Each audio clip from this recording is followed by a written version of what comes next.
Guys, looks like the Luna 2.0 has went ahead and launched. I got a little airdrop myself. The price actually started out at $19, and I was kind of hoping it would remain stable, but it looks like it went all the way down to $4, then went back up to $10 with this little, dead cat bounce that we had yesterday. So yeah, I'm not sure if it's going to work. There was a lot of people, a lot more information here coming out about what caused the, Terra stablecoin UST to crash. So whether it was one giant whale or a collusion between hedge funds, basically it looked like there's some really bad actors who just didn't care about the general population or the community in the Terra ecosystem. So someone bought about $1 billion worth of UST stable coins, and then at the same time they shorted their Bitcoin holdings.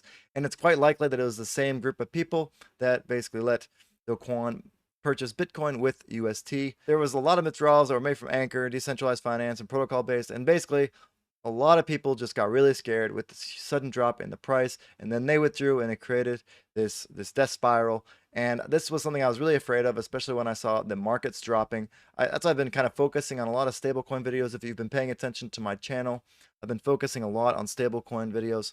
But anyways, there is Luna 2.0, and if you got the airdrop, basically it looked like the best tactic for this. I like to look into, tactics and tokenomics when, bad things like this happen, because there's always a small opportunity window for people who kind of think outside of the box.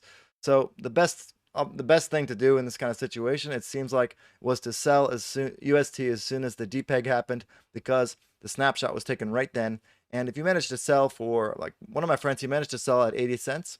And so he still made 80 cents on the dollar, and he was staking for about, a year UST. So he actually made, 22% or whatever in a year. Then he lost 20%, but then he actually gained all of that Luna from the airdrop, and he gained reasonable airdrop from the UST.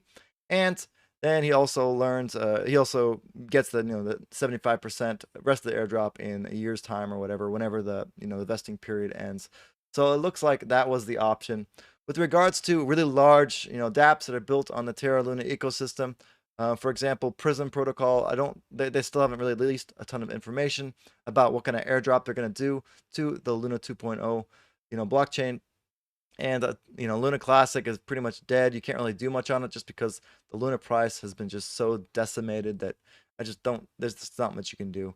And anything else you do on that chain, it's so risky, you have no idea what's going to go on. So I highly recommend don't doing anything else on that chain. So basically, yeah, Luna 2.0 isn't going to have a stable coin in the ecosystem. It's going to be another IBC chain attached to the Cosmos, IBC, Internet of Blockchains, or inner blockchain, thing.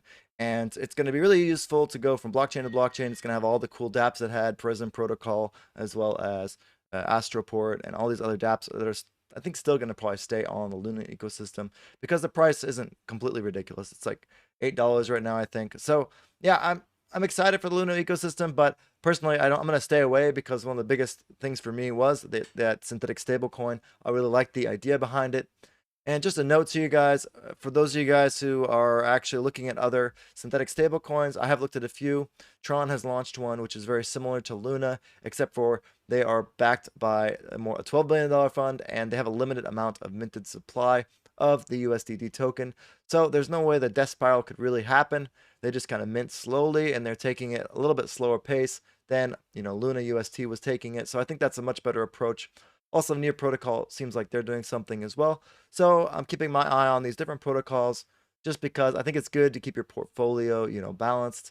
There are even some other projects coming out right now that take various stable coins and they mix them together to create a new stable coin. So that way you have a mixed risk asset, and you can hedge all of your risks against each other. So that way you're pretty much safe, or more or less safe, in the case of one of the assets failing in the end. Pretty much it for the Luna Terra 2.0. I mean, I just want to kind of talk about, the issues, as well as some of the things we can learn from Luna 2.0 or Luna 1.0 failing, the rising of Luna 2.0.